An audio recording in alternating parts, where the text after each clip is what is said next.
They're sung around campfires under the stars, shared in hushed tones by the bedside, and boasted loud in rowdy taverns.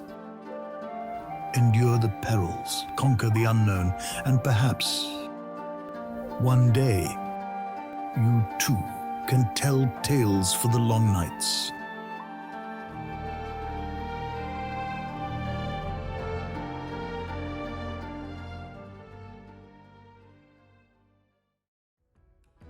I created this intro cinematic as an example of how I wanted the atmospheric styling and narrative building to be just as core to my game as the combat systems. Pretty much all of the features in that intro cinematic were built just this month. So if the game appeals to you, or you'd like to see more of my devlogs, please consider subscribing and liking the video. It goes a long way for me. I do read every comment as they pop up on my phone, and I respond to most of them, so let me know what you think. Welcome back. If you're new here, I'm James, a self-taught solo developer who's been creating my dream game, Tales for the Long Nights, for the past 16 months. Imagine a game that combines the cyclical roguelike unpredictability with the heart and soul of a classic team-building RPG. It's the kind of adventure where each decision feels like it could lead to triumph or, well, whatever the opposite of triumph is. Your job as a travelling merchant is to hire a band of mercenaries to journey north with you through this treacherous fantasy world. It's like Slay the Spire's randomised journey runs fused with the deep team-building strategy of more classical RPGs, with a real emphasis on how your choices shape the progression of your mercenary band and how long they'll survive. Every decision counts. Each ability you choose to unlock or item you choose to craft, every choice should be meaningful and part of the greater puzzle of survival through this long and dangerous journey. Exploring, fighting, looting, gathering, crafting, and crossing your fingers. The adventure is a true test of survival where every decision matters and each step of the journey brings you a new challenge. It will take sharp strategy, wise choices, and a generous dose of luck to make it through the adventure. Before we jump into the episode, I've really got to say that the reception for the last video was fantastic. Your feedback and all the positive energy has really been incredibly motivating, and it's got me really pumped up to prepare for that big moment, the Steam page launch. So if you want to see more of these devlogs, stay up to date with Tales for the Long Nights, or just give me a pat on the back, subscribing, liking the video, or commenting your thoughts, it really goes the distance. We're making big strides this episode. It's step 1 of 2 to get the game ready for its Steam page launch.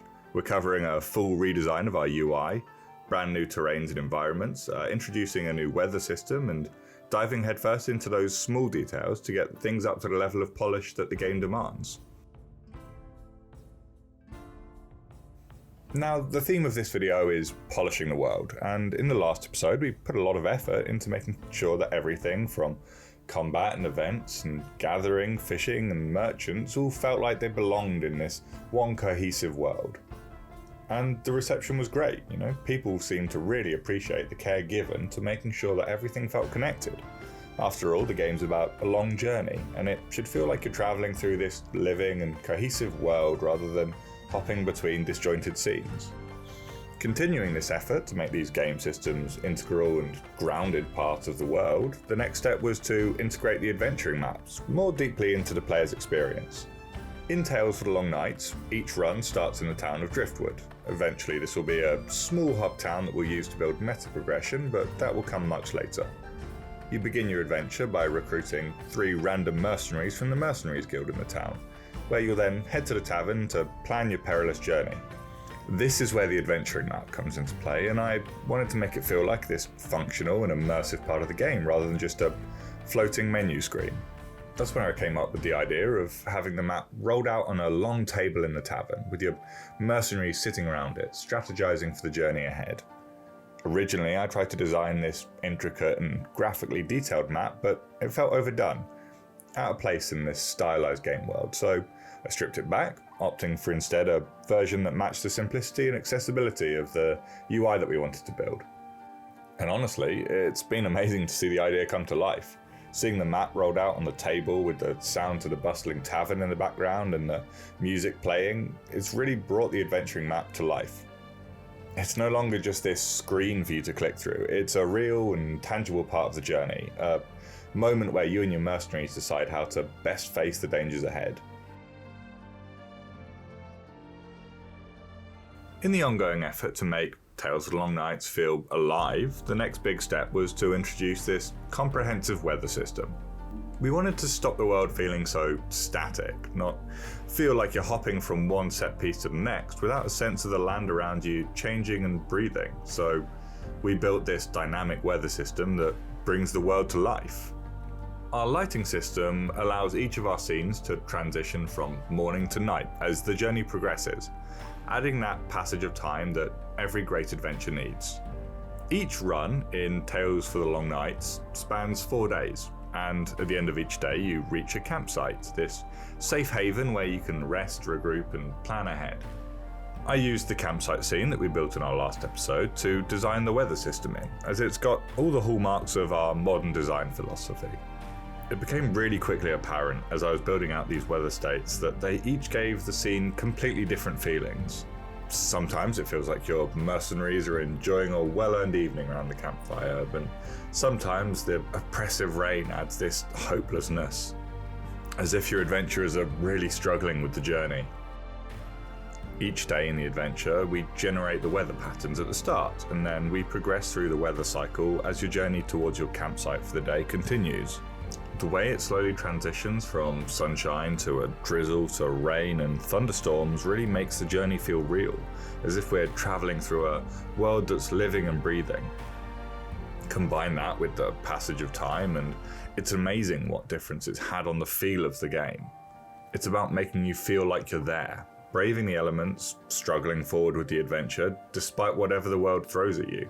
The goal here was to make the world feel dynamic, unpredictable, and most importantly real.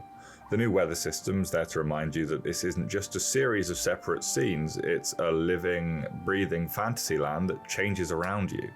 Whether you're trudging through a storm or watching the sunset as you make camp, I want you to feel like you're truly part of the journey.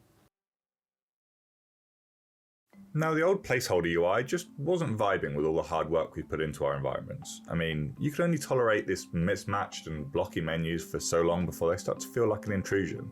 I spent a lot of time scouring the internet looking for inspiration from classic game UIs, those older designs that struck this perfect balance between function and style. Ultimately, I wanted something simple and stylized without it feeling overly basic or low quality. I've always had this vision for blue and gold UI, something that would fit seamlessly with the classic fantasy theme, and I think it really brings out the adventurous spirit of the game we're building. Instead of buying a pre-built asset, I rolled up my sleeves and designed it myself. After several iterations, I finally built this UI set that I'm pretty proud of. Once I imported it into the game, it had just the right vibe, It was simple and clean, but still polished enough to complement the stylized graphics that we've gone without clashing. As I was working on the UI, I realized that my inventory system just felt disconnected from the rest of the game. For a game centered around being a traveling merchant, these valuable items that you're finding, crafting and selling, they had no real impact beyond some small stat boosts, and that just didn't sit right with me. These items should matter so much more for your decision making. So I decided to create a much more interactive and thoughtful inventory system. We built a custom inventory that can handle items of different sizes so that we emphasize clever inventory management throughout the journey. It's all about making you choose what to take with you and what to leave behind. You'll be able to upgrade your wagon to expand the inventory space, but I really want players to face those tough decisions, deciding what's worth keeping and what has to be left behind as you press on. I really believe that this new UI is both well designed and engaging. It brings the items that you collect to the forefront of the experience, as they're really critical to your progression. It makes these items something you have to genuinely consider, not just a collection of stats and materials you click through every once in a while. And it goes a long way to ground that really important part of the game tangibly in the world. And that wraps up this episode. Next month, we're diving into part 2 of the final run-up to our Steam page launch. We'll be focusing on finishing the combat system, polishing our progression, and expanding the roster of combat environments that you can fight through. It's going to be a big one, and I can't wait to show you all the progress that we've made. If you want to stay updated on Tales for the Long Nights or just catch the monthly devlogs, please subscribe to the channel and like the video. For a channel my size, every bit of support goes such a long way. It truly motivates me as a solo developer to keep pushing forward and putting in those hours. Thanks so much for being here, and I'll hopefully see you next time.